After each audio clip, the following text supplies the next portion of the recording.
I pull into the curved shell driveway of my beach house, tires crunching over the familiar surface, and immediately sense something is wrong. 4 unfamiliar cars crowd the space where normally there's just room for my sensible Subaru. My stomach tightens as I park awkwardly behind them. This is supposed to be my quiet Friday afternoon retreat. I've been looking forward to it all week while processing mortgage applications at Coastal Florida Bank. The thought of my porch swing, paperback novel, and the sound of distant waves has kept me sane. I step out into the salty air and hear voices, too many voices, coming from my backyard. The gate stands open, and through it I glimpse what appears to be a wedding arch. My pace quickens as I round the corner of the house. The sight that greets me freezes me in place. My carefully tended lawn has been transformed into what can only be described as a wedding venue. White folding chairs form neat rows on either side of a central aisle. A massive tent dominates the far corner, and people, strangers, bustle about placing floral arrangements and hanging strings of lights from my porch railings. And there, in the center of it all, stands my sister, Serena, clipboard in hand, directing a man with a ladder toward my grandmother's oak tree. The twinkle lights need to curve through those branches, she instructs, her voice carrying that special tone of authority she's perfected since childhood. Thomas and I want that magical feeling when we have our first dance. I remain rooted in place, watching unnoticed as Serena shifts her attention to a woman arranging white roses. Those centerpieces need to be higher. We want drama. And check if the caterer called back about the seafood option. My mind spins. Caterer? First dance? Thomas is Serena's boyfriend of 8 months, but I hadn't heard anything about an engagement, let alone a wedding at my house. Finally, my paralysis breaks. I step forward. The garden stones cool beneath my feet. Serena's eyes meet mine, and for just a second, I catch a flicker of something. Guilt? Concern? Before her face blossoms into a brilliant smile. "Rain, perfect timing," she calls, waving me over as if I'm just another wedding vendor. "We need your input on the seating chart." I struggled to find my voice. "What's going on here?" Serena's smile doesn't falter. "Oh, didn't Mom tell you? We're finalizing the wedding details. The ceremony's next Saturday. You're just in time to help with the place settings." My gaze sweeps over my transformed property, my sacred weekend retreat that I worked double shifts for 5 years to afford, the down payment representing countless declined dinner invitations and budget lunches. "You're having your wedding? Here? At my house?" The words come out strained. A woman in a sleek blazer approaches, hand extended. "You must be the generous sister I've heard so much about. I'm Vanessa, the wedding planner. The venue is absolutely perfect for what Serena and Thomas envisioned." I shake her hand automatically while processing her words. Generous sister? Venue? My eyes land on a table covered with elegant cream-colored envelopes.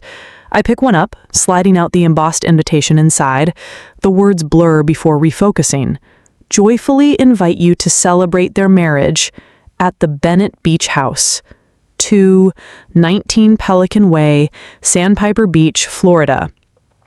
The memory surfaces unbidden, standing in this very yard 5 years ago, key in hand, trembling with pride as the realtor congratulated me on my purchase. The months of saving, the overtime hours, the promotion I earned through sheer determination, all culminating in this moment of achievement, my very own piece of paradise. My mother's voice had cut through my joy. "Such a waste for just one person, don't you think? The family could have pooled resources for something we could all use." And Serena, champagne already in hand. "This is perfect for family gatherings. I can't wait to bring my friends down for beach weekends." I'd smile tightly, already feeling my ownership slipping away, despite my name alone on the deed. Since then, it's been a steady erosion. Parents bringing dinner guests without warning. Serena borrowing the place for weekend getaways. The extra key I'd given Mom for emergencies somehow multiplying. Family members coming and going as they pleased. The messes I'd clean up. The belongings rearranged. The casual disregard for my space? My gentle reminders met with the same response. We're family. No need for formalities. Vanessa's voice pulls me back. Serena mentioned you were thrilled to host. We've been working on the details for months. Months? They've been planning this for months without asking me? Something shifts inside me. A lifetime of being the responsible one, the reasonable one, the one who makes sacrifices for family harmony, and this is how they repay me? For a moment, I imagine myself exploding, tearing down decorations, demanding everyone leave. Instead, I feel an eerie calm descend. "Excuse me," I say quietly, turning toward my car. "Rain!" Serena calls after me. "Where are you going? We need your help with the seating chart." I keep walking, keys clutched tightly in my hand. "Rain!" Her voice rises. "Don't be difficult. We have family obligations." The word echoes as I slide into my driver's seat. Obligations. Always my obligations to them, never theirs to me. As I pull away, I catch Serena's frustrated expression in my rearview mirror. For the first time in years, I don't feel the familiar weight of guilt. Instead, I feel something new taking its place. Determination. I drive aimlessly for nearly an hour before returning to my apartment, fingers still white-knuckled around the steering wheel. The unexpected invasion of my beach sanctuary plays on repeat in my mind like a horror film I can't shut off. Inside my apartment, I drop my purse on the kitchen counter and collapse onto the sofa. My phone buzzes incessantly. 3 missed calls from Serena, 2 from Mom, and a text from Dad that simply reads, "Call your mother." Instead, I open my laptop and type Serena Bennett wedding into the search bar. My stomach lurches as results flood the screen. Serena's Pinterest board appears first. Beach house dream wedding, created 8 months ago. 8 months of planning? Without a single conversation with me? I click through to her Instagram. A post from 3 weeks ago shows her and Thomas toasting champagne on my porch. The caption reads, "Final venue walkthrough at my amazing sister's beach house. Can't wait for our 150 guests to experience this paradise. 3-day celebration, generous sister, blessed bride." Comments from relatives pile beneath. "So wonderful of Rain to donate her beautiful home. So that's what family is for. What a selfless sister you have." My temples throb. Donate? I never donated anything. A notification pops up, a private message from Thomas, Serena's fiancé. "Rain, I'm sorry about all this. I told Serena we should ask you properly. This wasn't my idea." I stare at the message, unsure how to respond. My phone buzzes again. "Mom? Hello?" I answer, my voice tight. "There you are. What on earth were you thinking driving off like that? Serena is beside herself. The wedding planner needs your input on several things and—" "Mom," I interrupt, "did you know about this? That Serena was planning her entire wedding at my house without asking me?" A pause. "Well, of course I knew. We all did. It's not like you use that place much anyway." I scroll through old text messages between my parents while she speaks. One from Mom to Dad jumps out. "Rain won't mind about the wedding. She never uses the house anyway. Serena needs this." Dad's response, "Should we at least mention it to Rain?" Mom, "Better not. She might overthink it. You know how she gets." Serena says it's easier to ask forgiveness than permission. The timestamp shows this exchange happened 4 months ago. "Are you even listening?" Mom's voice cuts through my thoughts. "I have to go," I say, and hang up. For the next hour, I dig deeper. A family group chat I was never added to contains dozens of messages coordinating wedding details at Rain's place. cousins discussing carpooling, aunts debating comfort, whether to bring extra chairs, everyone assuming I've happily offered my home. I pull my property deed from my filing cabinet, smoothing the paper with trembling hands. Rain, Elizabeth Bennett, the sole name listed as owner. The mortgage statements show payments from my account alone. Every utility bill, insurance payment, and maintenance cost has come from my savings. The realization strikes with startling clarity. This isn't about a house anymore. This is about respect. I search trespassing laws Florida and unauthorized use of private property. I calculate utility costs for 150 guests over 3 days. Potential property damage, liability issues if someone is injured. The numbers climb alarmingly. My phone rings. Marlene, my best friend since college. "Your sister's wedding?" she says when I answer. "I just got an invitation to your beach house. Since when are you hosting a wedding?" I explain the situation, my voice growing stronger with each detail. "Rain," Marlene says firmly, "you're not crazy for being upset. This is outrageous. What are you going to do?" "I don't know yet," I reply, "but I'm done being a doormat." The next day at work, my coworker James notices my distraction. "Family drama," I explain briefly during our lunch break. He nods knowingly. "Let me guess, they've crossed a boundary and expect you to just accept it." I look up, surprised. "How did you know?" "Been there. My brother used to borrow my car without asking, kept doing it until I changed the locks on my house where I kept the keys." He leans forward. "Stand firm, Rain. Family can be the worst boundary violators because they think they're entitled to forgiveness." That afternoon, I receive a text from my neighbor at the beach house. "Lots of people coming and going from your place lately. Everything okay?" The pieces coalesce into a plan. I leave work early and drive to the beach house. I watch from across the street as Serena directs florists, carrying arrangements inside. My house, my sanctuary. At the hardware store, I purchase new locks and security cameras. The locksmith arrives an hour after Serena leaves. By sunset, my house is secure again. Back at my apartment, I compose a careful email. To family, subject, beach house access.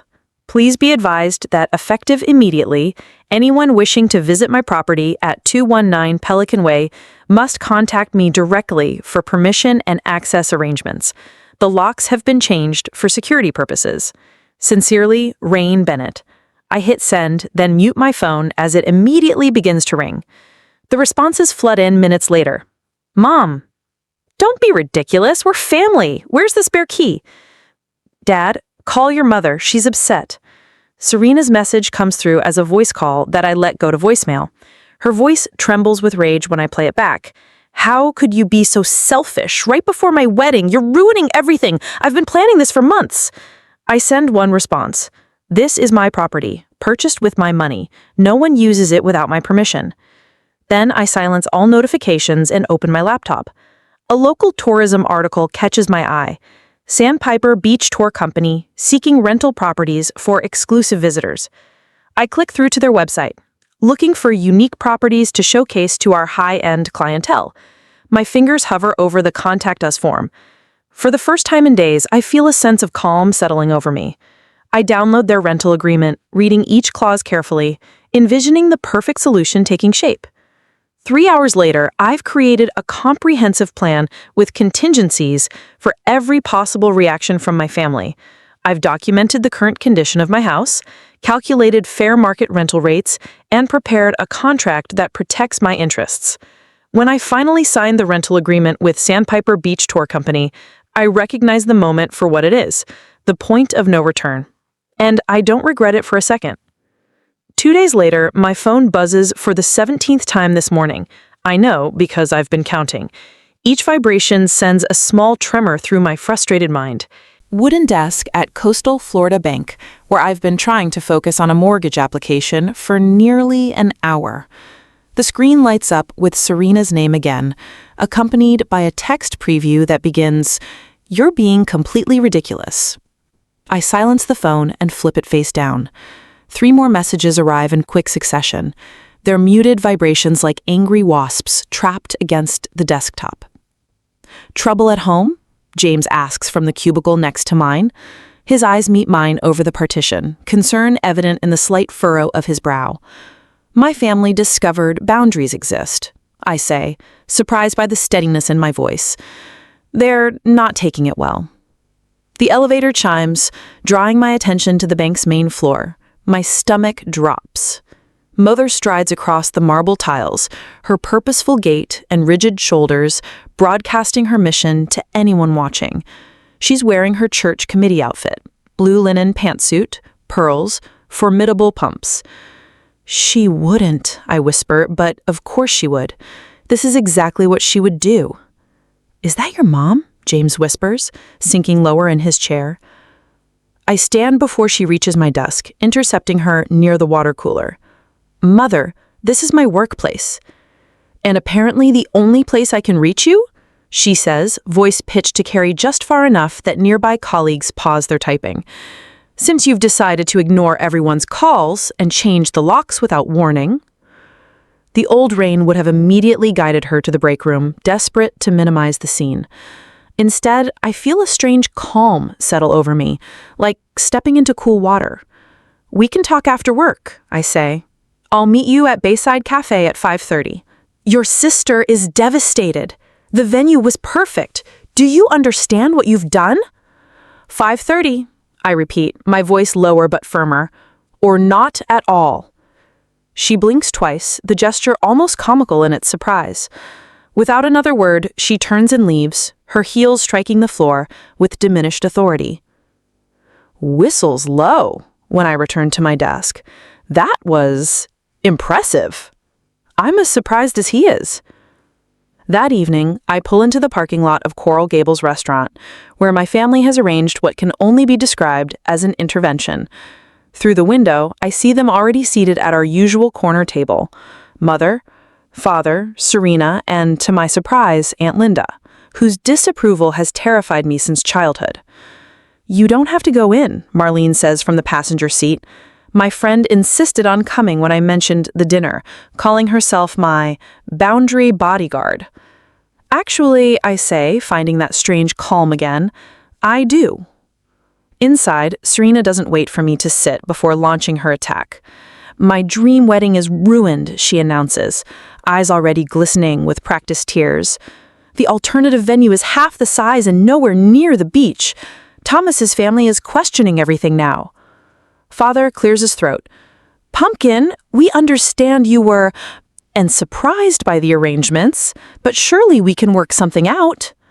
After everything we've done for you, Mother adds, her voice trembling with restrained emotion, I changed my entire career to give you girls opportunities. I drove you to piano lessons for 8 years.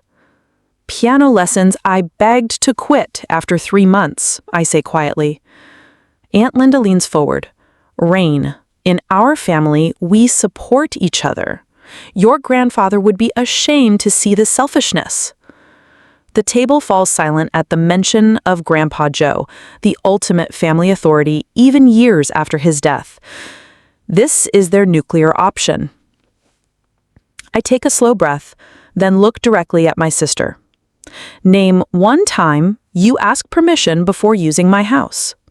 Serena blinks. What?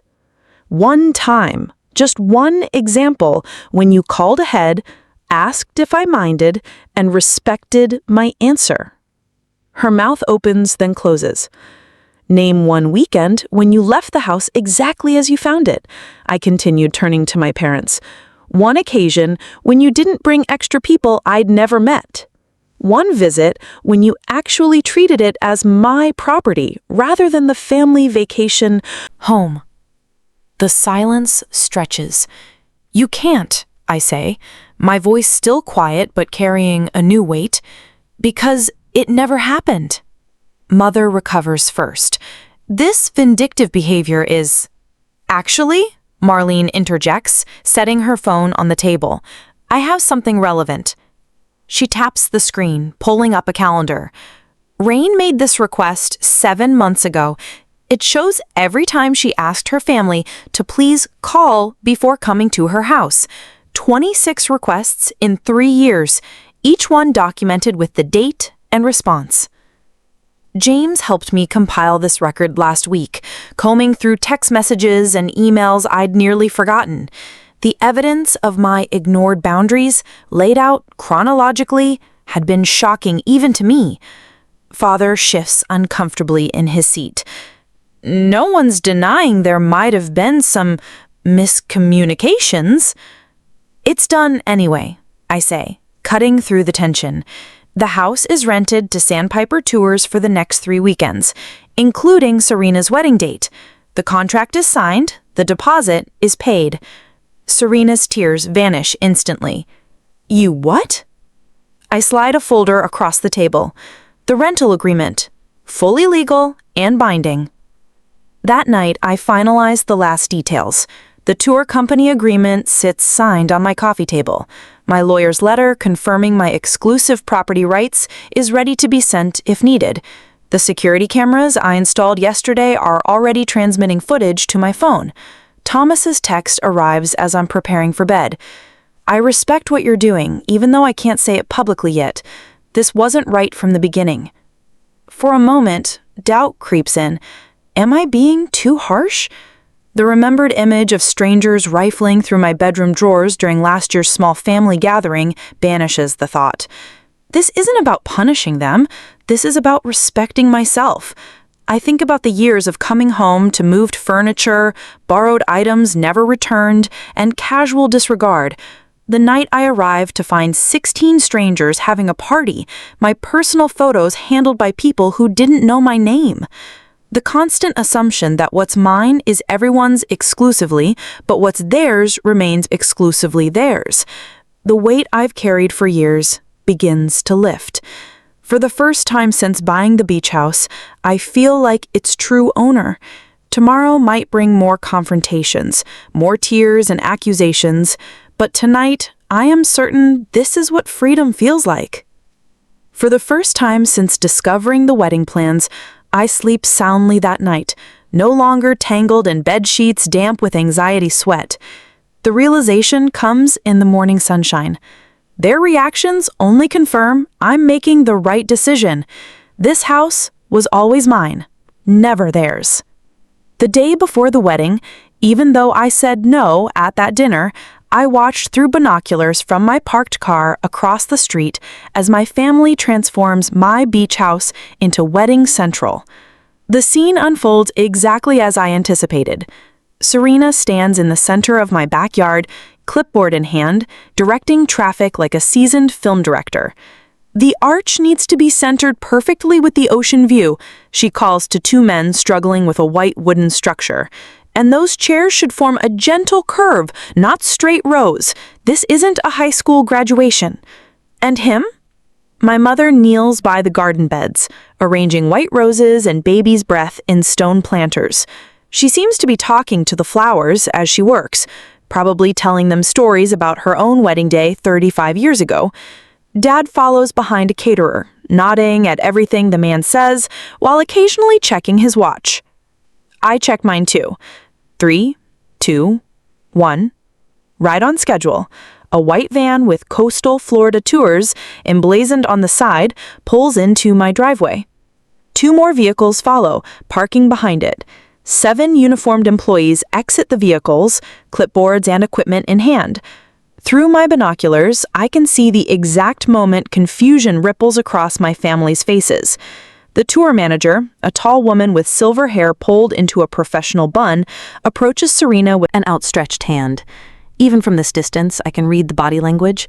Serena's spine stiffens. Her head tilts in that particular way it does when something isn't going according to her plan. I start my car, but don't drive closer. Not yet. My phone buzzes with a text from the tour manager. We've made contact. Contract presented as instructed. I imagine the scene. The manager showing Serena the legally binding document with my signature dated 3 weeks ago. The reservation for a corporate retreat starting tomorrow morning with setup scheduled for this afternoon. Exclusive use of the property for the entire weekend. My phone erupts with calls. Mom, Dad, Mom again, Serena. I let them all go to voicemail. This moment has been carefully choreographed and I won't disrupt it by engaging too early. Through my binoculars, I watch as 3 cars pull into the already crowded driveway. Early wedding guests, no doubt. Dad rushes to intercept them, hands waving in what appears to be an explanation. One woman puts her hands to her face in shock. When Serena finally calls for the 6th time, I answer. "What did you do?" Her voice crackles with barely contained fury. "Hello to you too," I reply, my voice remarkably steady. "There are people here saying they have a contract. For a tour group. Tomorrow. At your house. My wedding is tomorrow," I correct her gently. "My house. Not your wedding venue. This is your house," she shrieks. "You can tell these people to leave." "You never asked me, Serena." The words flow easily, rehearsed in my mind for days. I bought this house with my money, I maintain it with my money, and I rented it out as I wished. You knew about the wedding. Everyone knew. Everyone assumed. No one asked. I keep my tone even. This is what happens when you assume rather than ask for permission. "You have to fix this." Panic edges into her voice. "Call them off. The house is not available, not tomorrow, not for the weekend." I end the call and watch the chaos unfold. Mom frantically working her phone, probably calling every venue in a 50-mile radius. Dad shepherding confused guests back to their cars. Serena in animated conversation with the wedding planner, her arms gesturing wildly. An hour later, my phone pings with notifications. Social media updates from relatives are shifting from excitement about the beautiful beach wedding to confusion about venue complications. A cousin posts, "Anyone know what happened to the generous sister's offer?" 20 minutes later, Thomas calls. His voice sounds different, measured, respectful. "Rain, I want you to know I always felt uncomfortable about using your house without formally asking." "Thank you for saying that, Thomas. My parents have agreed to host in their backyard. It won't be the beach, but with some quick rearranging, we can make it work." He pauses. "I understand why you did this." After we hang up, I receive the first unexpected text from my aunt, Gloria. "Always thought it strange they'd use your house without asking. Standing your ground takes courage." The tour company staff continues setting up their equipment, beach chairs in neat rows facing the water, informational placards about local marine life, a registration table on the front porch. I finally drive away, leaving my property being used exactly as I intended, with permission, with respect, with boundaries intact. For the first time in years, I feel something unfamiliar unfurling in my chest. It feels remarkably like freedom. 3 days later, the doorbell rings just as I'm organizing the last of my documentation. Through the peephole, I see my parents standing shoulder to shoulder, their postures rigid with indignation. I take a deep breath, tuck the final photograph into its folder, and open the door. "Rain," Elizabeth Bennett, my mother says, her voice wavering between fury and tears. "How could you humiliate your sister this way? Her wedding is in shambles." My father stands slightly behind her, his disappointment radiating like heat. "After everything we sacrificed for you, this is how you repay us? By destroying Serena's day?" I step back, gesturing toward my living room. "Would you like to come in?" Their momentary hesitation reveals their surprise at my calm. They expected tears or defensive anger, my usual response pattern. Instead, I lead them to the couch, where 3 water glasses wait on coasters. I've anticipated this visit for days. "You need to make this right," my mother continues, her voice gaining strength as she settles onto my couch. "A public apology at minimum. And you'll need to compensate for the venue change. Thomas's parents' backyard was barely adequate." My father leans forward, his tone softening into the reasonable voice he uses when closing business deals. "Sweetheart, everyone makes mistakes. But this is family. If you don't make amends, I'm afraid you'll find yourself cut off from—" "I've prepared something I'd like you to see." I interrupt, sliding a thick blue folder across the coffee table. My mother glances at it without touching it. "What's this supposed to be?"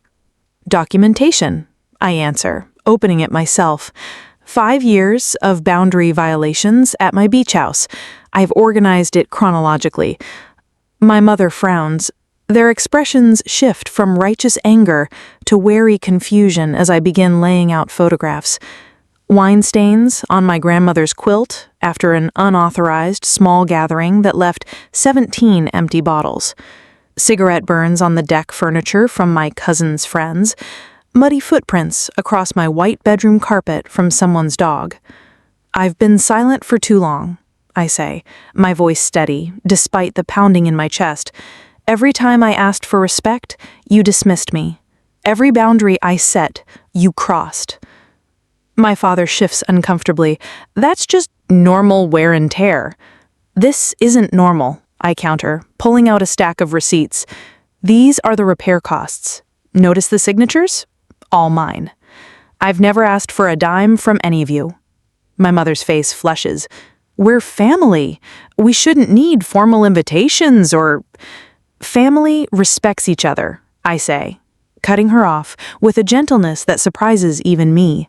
"The house is mine. My name is on the deed. My money paid for it." I slide forward the property documentation, the mortgage statement, the insurance policy, all bearing only my name. "You had no right to—" my father begins. "I had every right," I reply, tapping my finger on the deed, "just as I had every right to rent it to the tour company."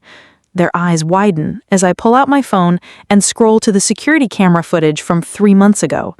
My mother leading 6 strangers through my bedroom, opening drawers, showing off our family beach house. "This is private property, not a family timeshare," I say.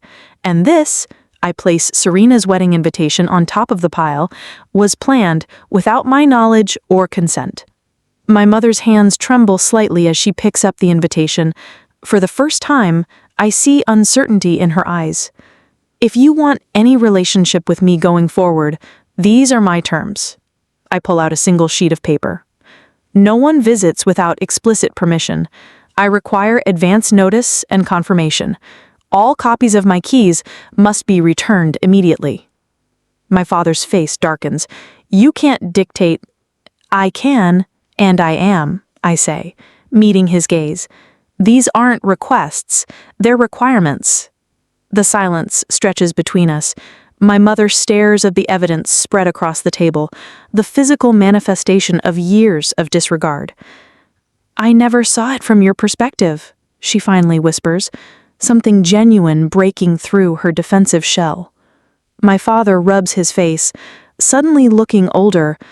"We didn't think. It wasn't our intention to—" "Intent doesn't erase impact," I say, gathering the documents back into the folder. "I love you both, but I won't compromise on this anymore." The power shift is palpable in the room. Their manipulation tactics, the tears, the guilt, the threats of exclusion lie useless between us like spent ammunition. My father reaches into his pocket and places a key on the table. My mother hesitates before adding hers beside it. "Serena has one too," my mother admits. I nod. "I'll get it." "From her. She won't take this well," my father warns. "That's not my responsibility," I reply. As they prepare to leave, my mother pauses at the door. "Will you come to Sunday dinner next week?" I meet her eyes steadily. "I'll let you know by Thursday if I'm available." Something passes between us, a new understanding. She nods once, accepting this small but significant shift in our dynamics. After they leave, I stand in my quiet apartment, my heart racing, not with anxiety, but with a strange, unfamiliar lightness.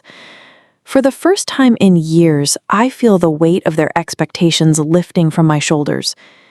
I pick up the keys they left behind, symbols of a boundary finally respected, and place them in my desk drawer. The battle isn't over. Serena will be harder to convince than my parents. But for now, in this moment, I've reclaimed something essential.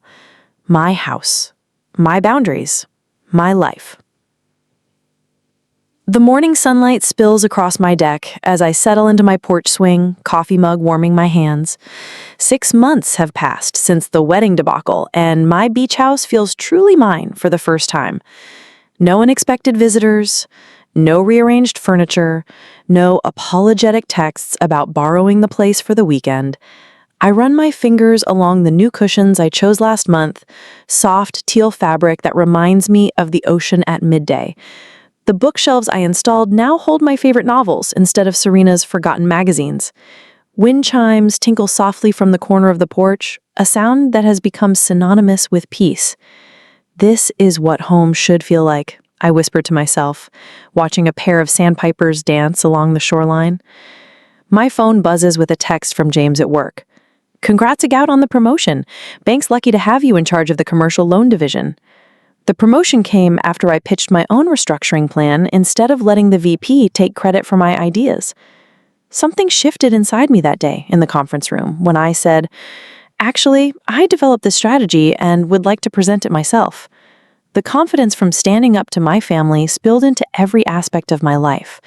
Last Saturday, I had dinner with Mom and Dad for the first time in months. The conversation felt stilted at first, but they respected the boundaries I'd established. Dad asked before helping himself to more water. Mom called yesterday to thank me for coming, rather than assuming we'd meet again this weekend.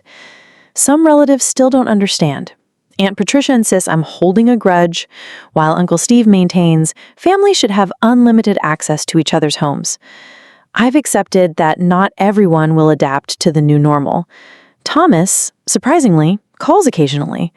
After marrying Serena at his parents' garden, which turned out beautifully despite the last-minute change, he seems genuinely invested in building a respectful relationship. "Your sister is learning," he told me last week. "Slowly, but she's trying." Inder. My doorbell chimes at exactly 11 o'clock. Serena stands on my porch, hands clasped nervously in front of her. "Thanks for letting me visit," she says, waiting for me to invite her in. We walk to the kitchen, where I've prepared a simple lunch. She notices the family photos I've rearranged on the wall, still present, but no longer dominating the space.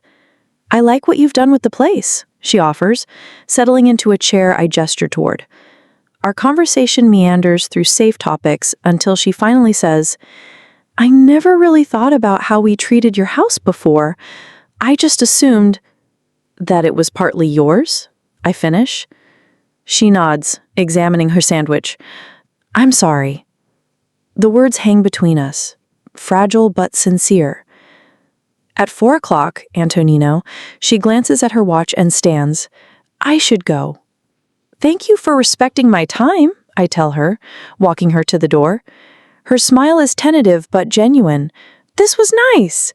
Maybe we could do it again sometime."